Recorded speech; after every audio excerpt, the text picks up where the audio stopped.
Welcome back to the program agenda. I'm your host, Cito Beltran. And for the second part of our interview, we are featuring a relatively young CEO and president. Because normally when you hit CEO or the position of president in big companies, medyo puti na yung buhok mo.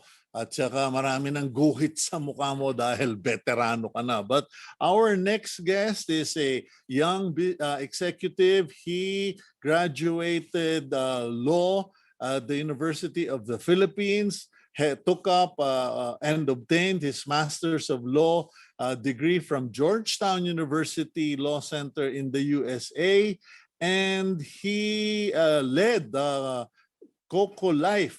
He led the company to receive zero audit findings in its latest ISO audit for the first time in its history. They also got the award. International Business Magazine recognized Coco Life as the most outstanding life insurance company in the Philippines in 2021. Let's bring in the president and CEO of Coco Life, Attorney Martin Loon. Attorney, good morning to you, sir. Good morning to you, Cito. Good morning to all your viewers. It's an honor and privilege to be in your show. Okay, pero nagtataka ako kasi sabi sa akin na CEO, president, sabi ko, ano yan, kasing tanda ko, mas matanda pa sa akin, batang-bata ka.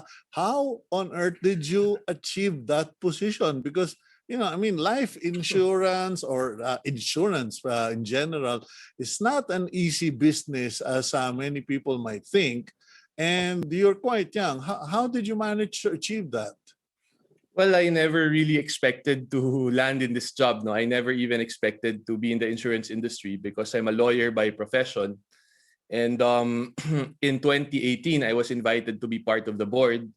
And right after that, I think the board realized that it has to, introduce fresh blood and new talent.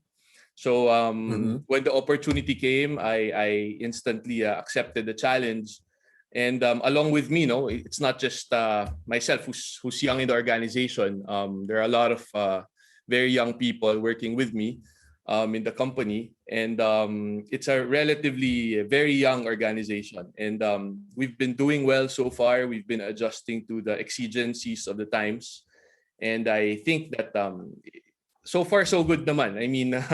okay, but you took up law. You graduated UP Law. Aminin ko sa'yo. Ako, graduate ako UP Law ko. Kasi hindi ako natanggap sa UP Law. Na-cut off ako. So I couldn't enroll at the UP Law. Pero UP Law, then you went to Georgetown. You took master's degree. But what is your business path or career path? Kasi some people, our younger audience, I discovered quite recently that we have a lot of young viewers, and they're curious to know about that. How does one reach the CEO level or get invited to the board of a prestigious company like Coco Life? Well, I was just very lucky and privileged also to have really good mentors. I just can't mention their names, but I've been very, very privileged to have been able to be mentored by really excellent businessmen and who have contributed a lot to Philippine society. And I spent time learning from them. I mean, I enjoy my time really learning from these mentors that I have. But Attorney Martin, normally law graduate, law office. Ikaw ba, law graduate, law office, or law graduate, corporate lawyer? Paano ba? What is your background? Yes, after law school, I joined the private sector. I started by being a confidential assistant to a tycoon and learned the ropes from there. I attended all the business meetings. I attended all the a lot of the negotiations, a lot of the business related meetings, and I learned firsthand how it works.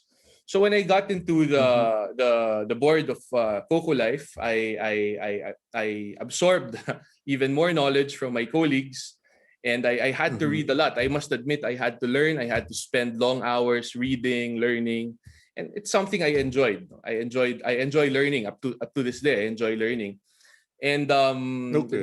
that discipline of learning really helped me adjust. And the results will speak for itself. I think that the young organization that I lead, not just myself but even my colleagues, have proven themselves to be determined enough to really do well and excel in this field. Okay, now so you joined a corporation or a big corporation and you learned the ropes because many lawyers who get into the business world, they remain lawyers. But you're CEO president, so parang alam mo you're an interesting case study because how did you determine teka lawyer ako, pwede akong law office lang or puro legal lang? Kasi I have a bunch of friends na talagang puro law ang laman ng utak. Yes, sir. How do you transition? Well, for me, I think you go back to the fundamentals, no. I mean, leading a company, being CEO, or being in top management of any company, is about leadership. It's really about leadership, about discipline, about understanding what you're doing, and understanding the value you give to the world. No, I think those are the fundamentals. So being a lawyer actually helped me acquire that discipline of learning, to learn whatever it is I had to learn. And kasi sa law, alam naman natin, no, for lawyers, puro basa yan. Puro basa, puro basa, puro basa. And I think that discipline of learning, dinala ko rito. And it really helped me, study and get very involved in the business and learn a lot of new things. And up to this day, I continue to read a lot of business journals and a lot of articles in various business reviews. So it's a continuous learning process, and yung pagiging abogado nakatulong in the sense. So in effect, Opo. being a lawyer, you are essentially, that was the discipline, but you clearly have a keen interest in knowing business models, business operations, etc. Now you got into Coco Life. What did you discover? Because I mean, not everybody finds insurance an interesting corporate or attractive corporate destination. Parang, hello, tatanda ka dyan. Actually, dami ko na ring puting buhok, no? But I learned to appreciate the value of insurance, especially during the pandemic, no? People come to you and during the most vulnerable times of their lives, no, when they get sick, when they lose a loved one, when they need cash, when they retire, and that's when people come to you. And dun ko nakita yung insurance is actually an opportunity to serve. No? Insurance is an opportunity to be of service to others. So from that perspective, nagkakaroon ng meaning yung ginagawa mo dahil nakakatulong ka. And I always try to instill this in my organization na nandito naman tayo para magsilbi. Nandito tayo para tumulong. Nandito tayo para gumawa ng impact sa buhay ng mga kababayan natin. Lalong-lalo na we are a Filipino. Dominantly, we are a 100% Filipino company. So the minimum expectation is really that we serve our countrymen. We really serve the Philippines in the best possible way. And we try our best to be the finest that we can be, the finest insurance company that we can be. So when I started, a lot of the first steps I took was to improve on the servicing. No? How can we serve our clients better? How can we improve on the servicing? Okay, now how have you influenced that? Kasi attorney, I'm surprised. I have to be honest. I always assume that all the insurance companies in the Philippines are foreign. Kasi wala naman ako nadinig na talaga. Except nga, akala ko nga itong Coco Life is parang, alam mo na, parang educational plan, etc. Can you tell us more on the profile of Coco Life? Because, okay, first, it's a Filipino company. That's already very interesting. But in terms of what it covers, what are the services of Coco Life? So we're a dominantly group life insurance company. No, we cater to groups that seek to obtain insurance for the group, no, for various groups or various organizations. No? Mhm. We're also a healthcare, a group health insurance company, meaning to say we have a healthcare arm which can cover your healthcare needs as an organization. And we also sell individual Mhm. insurance products. So these are the things that we sell, we dominantly sell. And so far so Okay. good. For the past 2 years of the pandemic, we've covered over 1 billion worth of COVID-related claims. And to me, that was an accomplishment. Siyempre, kakabahan ka pag maraming claims. But at the same time, iisipin mo rin na Mhm. opportunity rin yun para makatulong at opportunity rin yun para gawin yung purpose ng insurance, no? To be there during the bad times, not only the good times. Nung nagka-pandemic, of course, there were a lot of uncertainties. We were not very sure about, how claims would turn out, how the business would turn out. But at the start of the pandemic, we made this decision as Filipinos. We made this decision as a Filipino company. We will cover all COVID-related claims. We will cover all COVID, death, health, whatever claims. And we did it in the most efficient, most effective possible way. And for me, yung pagbayad namin ng claims, especially during that time when things were very uncertain, really defined the organization and really defined our role as insurers in the Philippines. We have to be there not only during the good times, we have to be there even during the bad times. Okay, but did COVID also make your potential customers or clients come to realize na teka, baka mas maigi nga yung may insurance kasi a lot of people are hesitant to get insurance. Was there an increase in the number of customers or companies, corporations taking out insurance?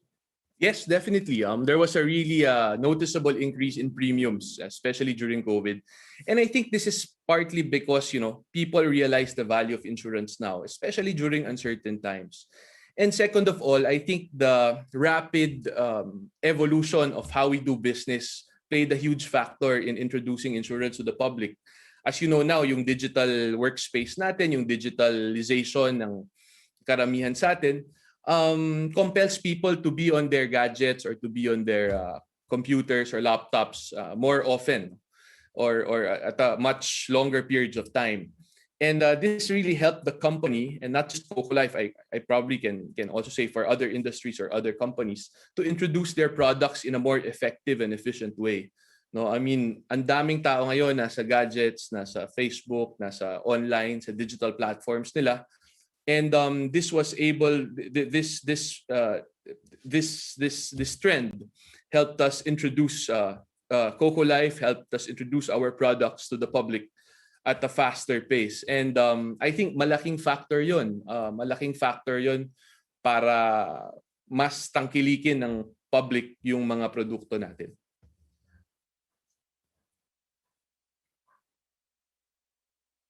Wait a minute. Okay, now the question is how big a company or how many employees must a company have in order to qualify as a group for Coco Life? Kasi I do consultancies for some companies here and there, and I remember some of them would say, hindi, Cito, naglagay na lang ako ng 1 million or 2 million sa bangko. Pag may nagkasakit, doon na lang kami kumukuha. Sabi ko, well, that seems practical, pero that is a depleting resource. Now, but they would say, Cito, maliit lang kami. How big a group must a company be? Well, ideally, at the very least, 20 to 30 would be sufficient. No? I mean, we cater to groups as small as 20 to 30 employees, all the way to companies with thousands of employees. And our products and our services are really we are flexible enough to suit them to various needs of the consumers. So in our case, a small organization can qualify as a group life insured, no? So kung maliit na organization, tanggap pa rin namin yon, and we're able to still cater to their needs and serve the needs of these clients. What should be the first priority of a company owner or a business owner? Let's say may lumapit sa akin, Kuyang, napanood ko yung si Attorney Loon, pero hindi ko alam, kailangan ba namin yan? I mean, what would be the priority insurance package that businesses should take out? Feeling ko yung group health, no, group life with a healthcare rider is one of the most important kasi pag nagkakasakit ka and pag unexpected, may illness or may sakit, at least may sasalo na sa employees at that time. And napakalaking tulong nito. I mean, I've I've had a lot of discussions with mga post-service discussions with our clients. And you will really see the value of insurance when the tragic event or when the sickness happens. Doon mo makikita na it's really very helpful to have something to count on. Pagpasok mo, may card ka or may QR code ka. Pagpasok mo sa ospital, covered na agad. Napakalaking bagay na hindi mo na iisipin yon. Kasi it's difficult enough to be sick, no? It's difficult enough to go through a difficult point of your life, but at least that part is already covered, and you can anticipate the cost by paying the premiums on a regular basis. Okay, no, Martin, I have to, sorry, but kailangan mag-comparison din tayo kasi may mga pilosopo no? And some people say, meron namang PhilHealth zero balance billing Sabi ko, sige, bahala kayo. But you're the expert, so hindi ako magmamarunong, no? Some people will say, okay na yung PhilHealth. What's the reality? Well, I think malaking tulong pa rin yung private insurer sa buhay ng tao. I mean, it's really good to have a maganda na po na yung Pilipinas, we have our own healthcare insurance provider, PhilHealth and all of that. Pero yung supplement ng private insurers are still very important. Especially when the costs of your illness is high, no? The help na nabibigay natin it really can supplement whatever the government health insurance system is able to provide. So malaking bagay po talaga yung private health insurance programs. PhilHealth is okay, but I mean a good addition would really be a private health insurance program. Okay, now what about the nightmares with these foreign, and I'm repeating, foreign insurance companies? Kasi I've had my nightmares with them na sabi sa amin, automatic yan, Cito. First claim mo, re-reject ka niyan. Makikipagbasag ulo ka pa or you will probably end up saying, gusto nyong madyaryo? But how is it with Coco Life? I mean, you said it's a Filipino company, and I would assume because you are a Filipino company, Filipino organization, you have more heart.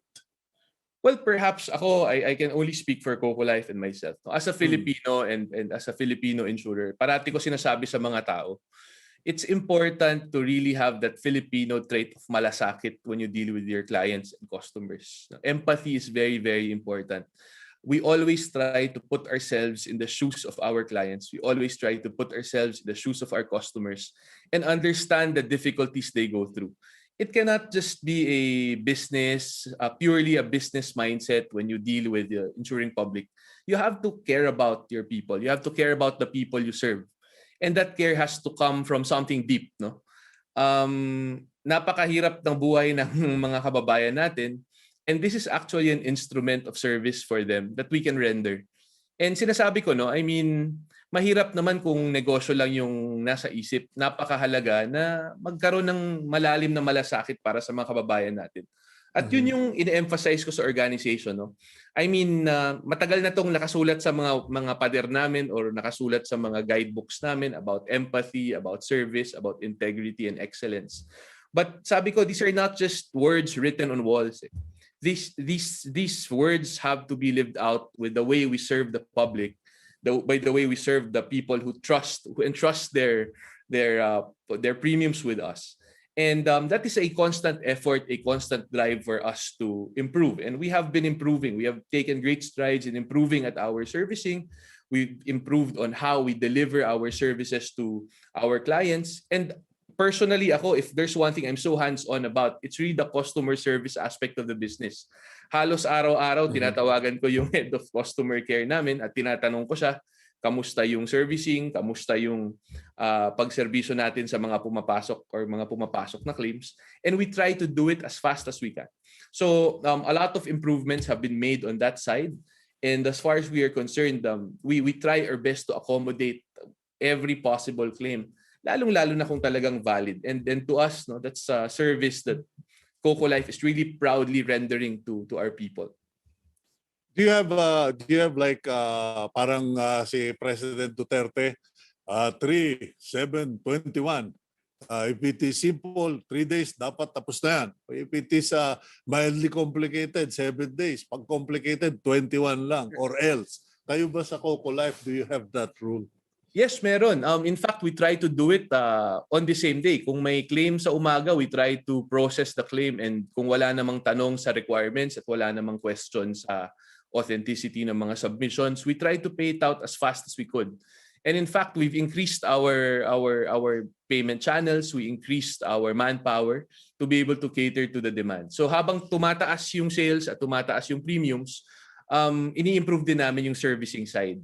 Kasi for me, that's the best way to market din naman, to have really good service. Kasi when people talk about your service, people talk about how fast, how efficient, how effective you serve your clients, lalago at lalago yung business. And to me, that's the most important thing. We really have to focus on the servicing aspect of the business. Because when you serve your people well, people will talk about you in a good way and sales will come in. So it's really a function of that to me.